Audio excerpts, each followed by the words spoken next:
Hello friends, आप देख रहे हैं आपका चैनल शेयर बाजार विद आयुष। तो दोस्तों बात करेंगे इस वीडियो में सरस्वती सारी डिपोट आईपीओ के फर्स्ट डे सब्सक्रिप्शन के बारे में। पहला दिन कैसा रहा ये हम समझेंगे।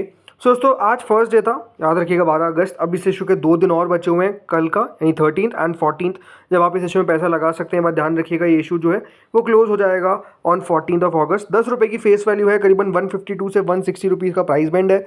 90 शेयर्स का लॉट साइज है, कुल मिलाकर 160 करोड़ का इशू है, जिसमें से फ्रेश इशू है 104 करोड़ का और बचाओ बाकी का ऑफर फॉर सेल है 56 करोड़ का। और बीएसई एनएसई दोनों पर हमको ये लिस्ट होता हुआ नजर आएगा आईपीओ। सो दोस्तों काफ़ी स्मॉल मेन बोर्ड आईपीओ है, बट नो डाउट दोस्तों डिपेंड ये करता है कि दोस्तों कंपनी कितना अच्छी है। डेफिनेटली उस तरीके से आईपीओ में पैसा हमको आता हुआ दिखता है।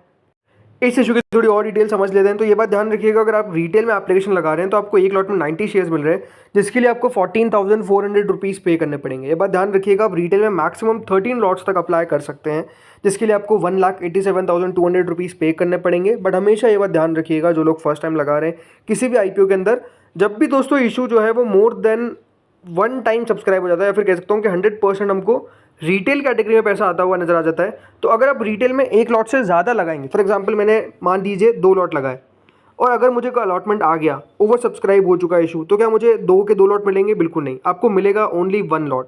तो इस बात का मुझे ध्यान रखिए, रिटेल के अंदर अगर आप लगा रहे तो go for single lot, because अगर आप 2 लॉट लगा भी देंगे तो आपको मिलेगा 1 लॉट और बाकी का पैसा रिफंड आ जाएगा। तो इसलिए हमेशा 1 लॉट ही लगाए। बाकी देखिए 13 लॉट्स जैसे मैंने कहा आप लगा सकते हैं। 14 लॉट्स अगर आपको लगाने यानी आपको ज़्यादा शेयर्स चाहिए, राइट, तो आपको फिर स्मॉल एचएनआई कैटेगरी में जाना पड़ेगा, जिसके लिए 1,260 रुपीज़ पे करने पड़ेंगे, जिसमें आपको कुल मिलाकर 2,01,600 रुपीज़ यहाँ पर पे करने पड़ेंगे। देन यहाँ पर भी आप मैक्स 69 लॉट तक जा सकते हैं। देन अगर इससे भी ज़्यादा आगे जाना है तो स्मॉल एचएनआई के बाद बिग एचएनआई कैटेगरी आती है, जिसमें मिनिमम 70 लॉट्स लगा सकते हैं, मैक्सिमम कितना भी लगाइए। इधर आपको 10,08,000 रुपीज़ पे करने पड़ेंगे। तो फिर आपको समझ में आ चुका होगा कि कौन कौन सी कैटेगरी होती है। सब्सक्रिप्शन जानने से पहले दोस्तों समझते हैं कि हर एक कैटेगरी को कितना कितना ऑफर किया गया है। एक इंटरेस्टिंग बात आपको बताता हूँ, आपने आज तक हर मेन बोर्ड आईपीओ देखा होगा जिसके अंदर एक नाम आप सुनते हैं, कौन सा? वो है दोस्तों एंकर इन्वेस्टर्स, राइट। आप एंकर इन्वेस्टर्स का नाम सुनते हैं, लेकिन आपको खास बात बताता हूँ, इस इशू के अंदर कोई भी एंकर इन्वेस्टर ही नहीं है। जी हाँ, कोई भी एंकर इन्वेस्टर नहीं है। इसका मतलब ये है कि दोस्तों सारा का सारा 50% जो हिस्सा है वो QIBs के पास जाएगा। अब आप सोचेंगे QIBs के पास जाएगा तो उससे क्या दिक्कत है, एंकर इन्वेस्टर के पास जाता है तो क्या दिक्कत होती? हमेशा ये बात ध्यान रखिएगा, एंकर इन्वेस्टर्स के लिए रहता है क्या? Lock in. लॉक इन मतलब वो कुछ समय तक, शुरुआत के 30 दिन तक अपना 50% स्टेक नहीं बेच सकते और उसके बाद जो बचाओ 50% है वो 90 दिन के बाद बेचते हैं। तो लॉक इन रहता है। इसका मतलब ये है कि जो एंकर के शेयर्स है वो मार्केट्स में नहीं आ सकते, लेकिन QIBs पे ऐसी कोई रिस्ट्रिक्शन नहीं होती है। तो इसका मतलब ये बात ध्यान रखिएगा, फ्रॉम द डे 1 ओनली इसमें कंपनी ने जितने भी शेयर्स ऑफर किए हैं वो सारे चाहे तो मार्केट्स में आ सकते हैं। तो ये बात ध्यान रखिएगा कि 50 का 50% QIBs के पास जाएगा, करीबन 80 करोड़ के शेयर्स QIB को ही ऑफर किए गए। इसके बाद दोस्तों एचएनआई कैटेगरी आती है, जिसको 24 करोड़ के शेयर्स ऑफर किए गए, यानी 15% ऑफ द इशू, जिसमें बिग एचएनआई को 16 करोड़ के शेयर्स जो 10% होता है और स्मॉल एचएनआई को 5% यानी 8 करोड़ के शेयर्स।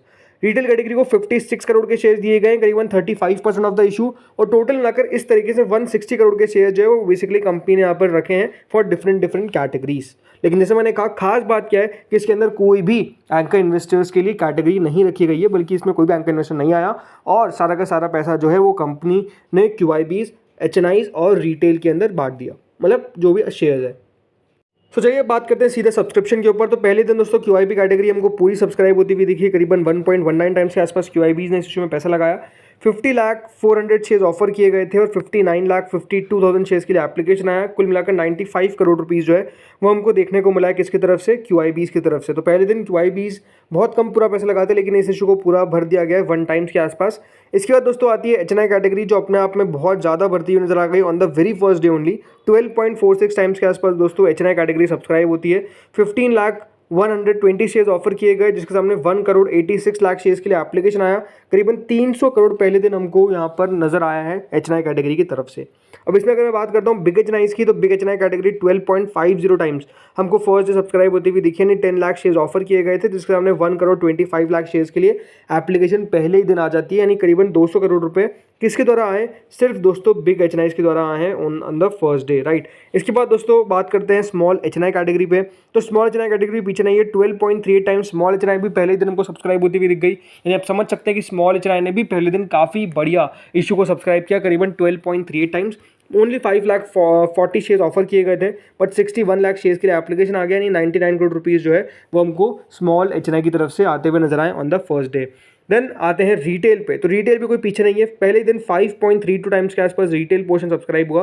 35,280 शेयर्स ऑफर किए गए, जिसके सामने 1,86,19,110 शेयर्स के आसपास पहले ही दिन दोस्तों रिटेल ने भी इस इशू को भरा। कुल मिलाकर 297 करोड़ रुपीज़ जो है वो रिटेल पहले दिन भरने में कामयाब हुआ। यानी आप समझ सकते हैं कि जो तीनों कैटेगरीज है, राइट, तीनों कैटेगरी, सबसे पहली बात तो पहले दिन फुल्ली सब्सक्राइब होती हुई दिखी, बल्कि सब्सक्रिप्शन काफ़ी शानदार निकल कर आया। इसीलिए ये इशू को फर्स्ट डे के अंदर ही 4 गुना सब्सक्रिप्शन रिसीव हो गया। यानी काफ़ी शानदार सब्सक्रिप्शन हम कह सकते हैं पहले दिन के अंदर कंपनी ने रिसीव किया। कंपनी ने काफ़ी कमाल किया, इसमें कोई दोहराई नहीं है।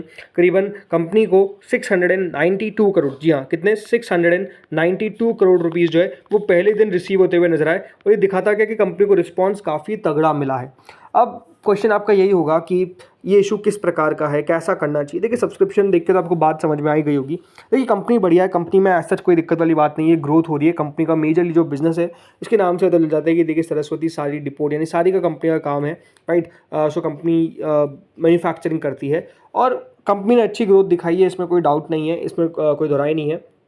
और वैल्यूएशन वाइज भी देखेंगे तो मतलब आप एग्जैक्ट इस कंपनी को किसी कंपनी से मैच नहीं कर सकते। जैसे कि देखिए गो फैशन और एक साइज सिल्क कालावंती लिमिटेड आती है, इससे कंपेयर कर सकते हैं। 21 का पी इसका है और कंपनी अपना जो IPO लेकर आई है वो करीबन 27 के प्राइस टू पर लेकर आई है। मैं पोस्ट IPO की बात कर रहा हूँ। सो मतलब अगर देखा जाए तो ऐसे वैल्यूएशन कंपनी की डेफिनेटली ज़्यादा हो जाती है। बट जैसा मैंने कहा, कोई ज़्यादा कंपनीज कंपेयर करने को नहीं है कि जिससे हम दोस्तों इस कंपनी को कंपेयर करें और देखें कि हाँ भैया इस कंपनी से कंपेयर करना सही होगा। तो वो एक अपने आप में इशू है। बट ठीक है, जैसे मैंने कहा कंपनी अपना इशू लेकर आ रही है, उसमें कोई दिक्कत वाली बात नहीं है। कंपनी का मेजरली 90% ऑफ द बिजनेस जो है वो साड़ी के बिजनेस से आता है। लेकिन हाल ही में दोस्तों कंपनी ने और एक्सपांड किया अपने आप को, जैसे कुर्ती, इन सब के अंदर भी कंपनी गई है। तो ये सब चीज़ें हैं, पर ठीक है, अच्छा बिजनेस मॉडल है कंपनी का और आई थिंक ग्रोथ नज़र आ सकती है। तो स्पेसिफिकली ये स्मॉल लिस्टिंग गेन के लिए तो मुझे सही दिखता है as of now. But again देखते हैं टोटल सब्सक्रिप्शन कितना आता है। अगर बात करता हूँ ग्रे मार्केट के बारे में, तो ग्रे मार्केट तो देखिए 40% के आसपास हमको चलती हुई नजर आ रही है। यानी ग्रे मार्केट में तो बहुत बढ़िया तेज़ी जो है वो लगातार बनती हुई दिख रही है, जो अपने आप में कह सकते हैं काफ़ी दमदार है। अब ये देखना है कि देखिए ग्रे मार्केट कितना टिक पाती है, ये ज़रूर बात है। बट ये बात सही है, जब से इसकी ग्रे मार्केट स्टार्ट हुई है तब से हमने एकदम भी गिरावट नहीं देखी। मतलब ग्रे मार्केट ने रेगुलरली अपने आप को इंक्रीज़ करके दिखाया। सो ये एक अच्छी बात है। ग्रे मार्केट भी देखिए सपोर्ट कर रही है डेफिनेटली ट्रेंड को। बट यही है कि सब्सक्रिप्शन कितना आता है स्पेसिफिकली फ्रॉम द QIBs, क्योंकि एक छोटा इशू है तो QIB कितना पैसा लगाते हैं ये देखने वाली बात होगी। ज़्यादा देखिए QIB छोटे इशू से दूर रहते हैं। बट लेट्स सी होता क्या है। सब्सक्रिप्शन फर्स्ट डे तो हम, जैसे मैंने कहा, काफ़ी बड़ा आता हुआ नजर आया। आप मुझे बताइए कमेंट सेक्शन में, क्या आप इस इशू में पैसा लगा रहे हैं, अप्लाई कर रहे हैं, या फिर आपको लगता है कि नहीं इशू अच्छा नहीं है इसलिए अवॉइड कर रहे हैं। मुझे बताइए कमेंट सेक्शन में और बताइएगा क्या फर्स्ट डे अप्लाई कर दें या फिर आखिरी दिन अप्लाई करेंगे। इस वीडियो में इतना ही था। अगर आपको अच्छा लगा हो तो प्लीज़ लाइक करिएगा, चैनल से पहली बार जुड़े सब्सक्राइब करना। Thank you friends watching this video.